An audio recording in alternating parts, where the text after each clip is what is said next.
अस्पताल इलाज के लिए होते हैं, पर बिहार के अस्पताल इसके लिए नहीं है। ये तयशुदा मानिए, तालाब में तब्दील हो चुके हैं बिहार के अस्पताल। एम्बुलेंस मरीजों को अस्पताल पहुंचाने के लिए होती है, जान बचाने के लिए होती है। मोतिहारी में हमने इससे पहले भी खुलासा किया था, आपको दिखाया था कैसे एम्बुलेंसेस पड़ी हुई हैं, सड़ रही हैं, पैसा बर्बाद हो गया, एम्बुलेंस सड़ रही हैं। यकीन ना हो फिर देखिए हमारी ये रिपोर्ट।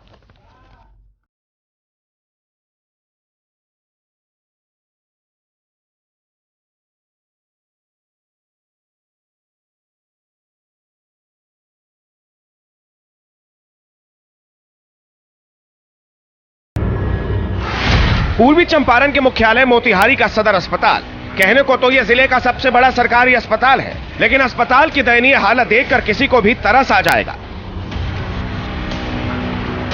अस्पताल पानी से लबालब है। अंदाजा लगाना मुश्किल नहीं है कि यह नाली का पानी है जो किसी को भी बीमार, बहुत बीमार कर सकता है। ये तो हुई व्यवस्था की बात, लेकिन अस्पताल के पिछले हिस्से में हमने जो मंजर देखा, उससे स्वास्थ्य विभाग की बहुत बड़ी लापरवाही का खुलासा हुआ। जिस एम्बुलेंस को सड़क पर होना चाहिए था, लोगों की जान बचानी चाहिए थी, वो अस्पताल के पिछले हिस्से में खड़ी धूल फांक रही है, कबाड़ के भाव बिकने का इंतजार कर रही है। इस वक्त मैं मोतिहारी सदर हॉस्पिटल में हूं और ये सदर हॉस्पिटल का कैंपस है। मेरे पीछे जो आप तस्वीरें देख रहे हैं, आप देखिए कि ये तमाम एम्बुलेंस यहाँ पे लगी हुई, इनकी संख्या करीब 19 है। ये वैसी एम्बुलेंस है जिनका अगर हम रजिस्ट्रेशन, कई एम्बुलेंस ऐसे हैं जिनका रजिस्ट्रेशन नंबर तक नहीं है, यानी कि जब ये काम में आई थी उसके बाद इनका रजिस्ट्रेशन नंबर तक नहीं कराया गया और बिना रजिस्ट्रेशन नंबर के ही ये गाड़ियाँ आज कबाड़ बन गई हैं। वह 20 से 25 एम्बुलेंस यहाँ पे पड़े हुए हैं और सड़ रहे हैं, और इसमें ज़्यादा कमी नहीं है। किसी में स्टीयरिंग का नट अगर गिर गया है वो भी, उसको भी खड़ा कर दिया गया है। किसी का अगर चक्का पंचर होता है उसको भी खड़ा कर दिया जाता है। बहुत नहीं, 90-95% एम्बुलेंस का यहाँ रजिस्ट्रेशन नहीं है। अस्पताल में 19 एम्बुलेंस बेकार खड़ी है, लेकिन सिविल सर्जन महोदय कहते हैं कि उन्हें इस बात की जानकारी ही नहीं है। कितने खराब पड़े हैं। पुराना एम्बुलेंस का तो उधर कबाड़ा लगा, उसके विषय में हमको जानकारी नहीं है। हमको मालूम नहीं है कि से खराब एम्बुलेंस पाते हैं, जानकारी हमको नहीं है। तो पीछे पड़ा हुआ है कबाड़ के रूप में, और कब का है क्या है इसकी जानकारी नहीं।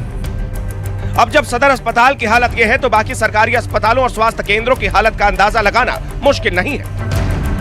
हमने ग्रामीण इलाकों का रुख किया। न्यूज़ 24 रिपोर्टर अमिताभ ओझा पूर्वी चंपारण के हरसिद्धि प्रखंड पहुंचे। एक पूर्व IAS अफसर ने अपने माता पिता की याद में सरकार को स्वास्थ्य केंद्र बनाने के लिए अपनी जमीन दान कर दी। वहां भव्य इमारत भी बनकर तैयार हो गई, लेकिन मौजूदा हालात क्या है वो अस्पताल के बाहर जंगल झाड़ देखकर अंदाजा लगाया जा सकता है। बिहार में स्वास्थ्य सेवाओं का हाल जानने हम पहुंचे हैं मोतिहारी जिले के हरसिद्धि प्रखंड में, और मेरे पीछे जो भवन देख रहे हैं ये मोतिहारी के हरसिद्धि का अतिरिक्त प्राथमिक स्वास्थ्य केंद्र एंड वेलनेस सेंटर यादवपुर है। झाड़ झाड़ियों के बीच इस मकान को देखने से ही साफ हो सकता है, आपको लगेगा कि कितनी महंग लाखों रुपए खर्च करके इस बिल्डिंग को बनाया गया था।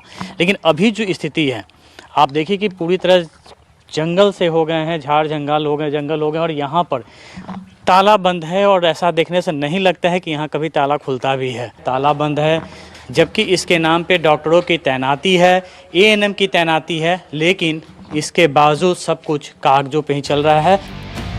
अब जरा सोचिए, एक शख्स ने अपने माँ बाप की याद में पूरा का पूरा अस्पताल खड़ा कर दिया, लेकिन बिहार का स्वास्थ्य मंत्रालय उसे चला भी नहीं पा रहा। क्या काम ऐसे स्वास्थ्य मंत्री का, क्या काम ऐसे सिस्टम का, जब जनता भगवान भरोसे है। कैमरामैन सन्नी के साथ अमिताभ ओझा और अरविंद कुमार, पूर्वी चंपारण, न्यूज़ 24।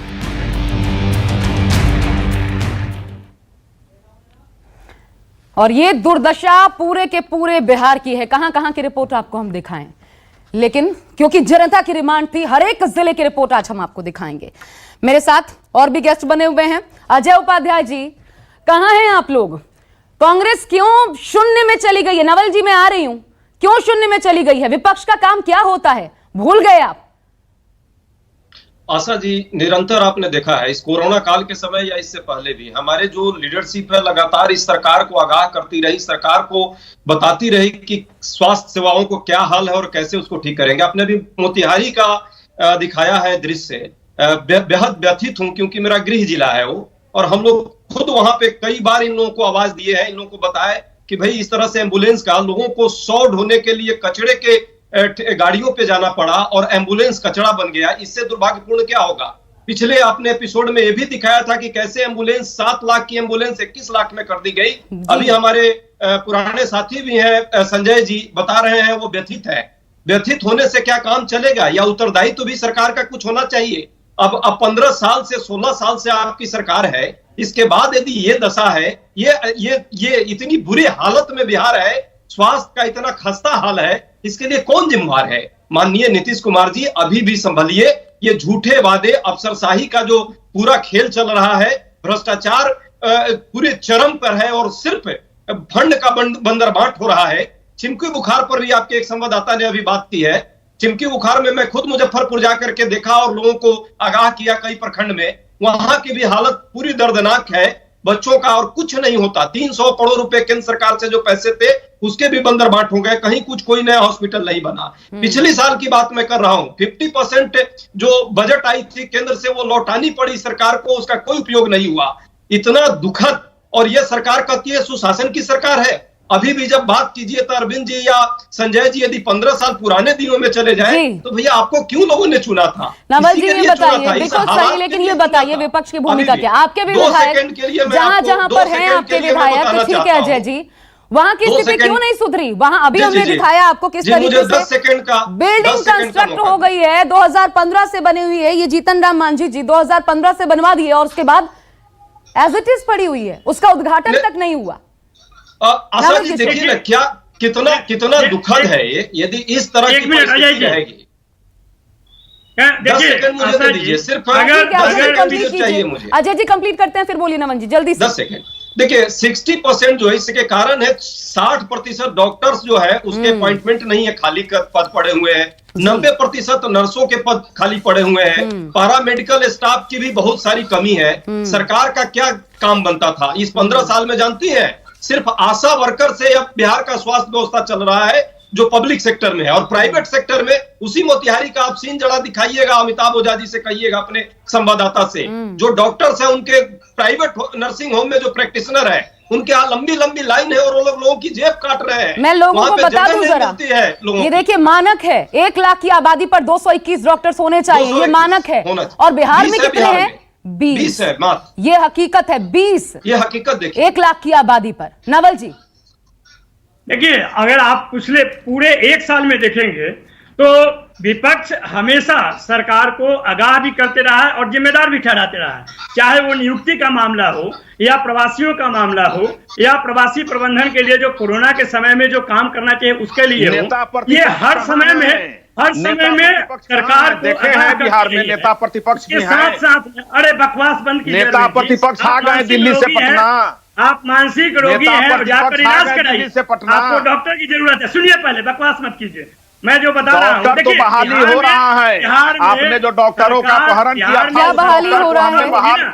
अरविंद जी क्या बहाली हो रहा है? लाने का कोशिश कर रहे हैं। स्वास्थ्य कर्मियों की 886 स्वास्थ्य कर्मियों की अभी आपने भर्ती की, उसमें घोटाले का आरोप लगा। मुजफ्फरपुर में पैसे लेके भर्ती किए गए। गोबर और गोईठा जो अस्पताल में लोग लग रहे हैं, ये सब आपके कुकर्मों का फल है। अरविंद जी सुनिए, मैं आपकी आवाज डाउन नहीं करना चाहती हूँ, इसलिए कृपया सुन लीजिए और उसके बाद आप बोलिएगा, उस पर जवाब दीजिएगा। आज आपको बिहार की जनता सुनना ही चाहती है। हॉस्पिटल में अरविंद जी सुन लीजिए, अरविंद जी सुनिए, अरविंद जी सुनिए, आप या तो सुनिए, नहीं तो मैं माफी के साथ आपकी आवाज मुझे नीचे करनी पड़ेगी।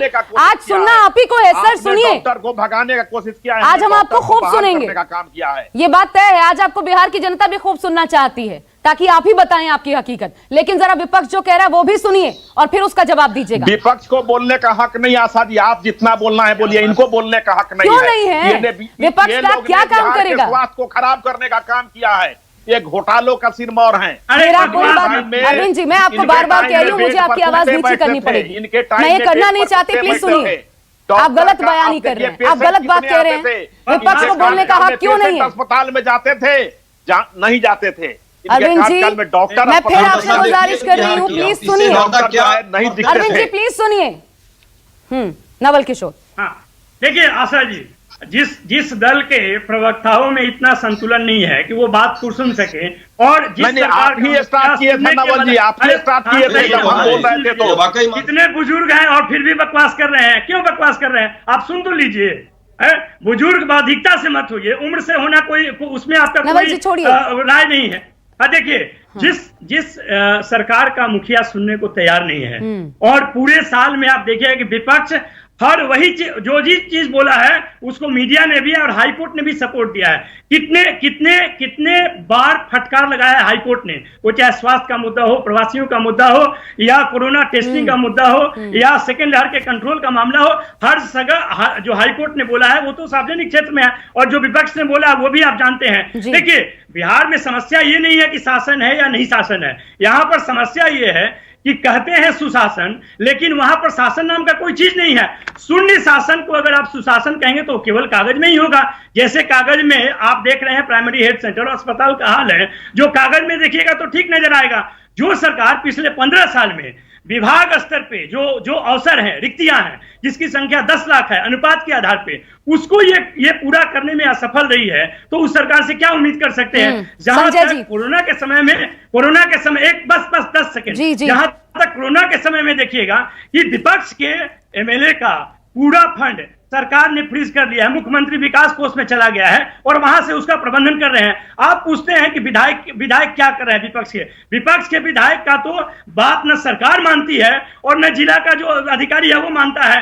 जो जिला का अधिकारी है, संजय जी जवाब दीजिए ना। आप सुनना चाहते हैं ना आप कुछ करते हैं, और आप हतप्रभ है तो हतप्रभ होकर के हम क्या करें? इससे बिहार की जनता को न्याय मिलेगा?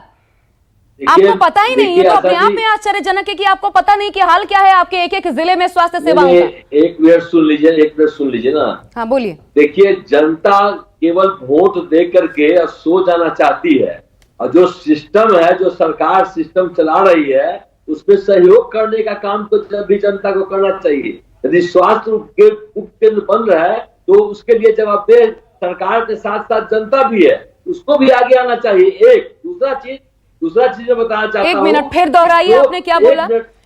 फिर से दोहराइए संजय जी। मैडम आशा जी, मैं बताना चाहता हूँ कि जनता चुनाव में वोट दे करके सो करके चाहती है सरकार पर ठिकरा फोड़ना। सरकार दोषी हो सकती है, लेकिन जनता को भी आगे आना पड़ेगा इन समस्याओं के समाधान के लिए। क्या आगे आना पड़ेगा? मतलब क्या सड़क पर उतर प्रदर्शन करना पड़ेगा? सुनिए, मेरा पूरी बात सुन लीजिए ना। दूसरा चीज मैं बताना चाहता हूँ कि जो सिस्टम है, बिहार ही नहीं पूरे देश का सिस्टम है। मैं बिहार की केवल बात नहीं करता, पूरे देश में जो जनता को आगे आना पड़ेगा, मतलब समझाइए जरा मुझे। जनता क्या सड़क पर उतरने के लिए आप कह रहे हैं? एक मिनट रुक जाइए।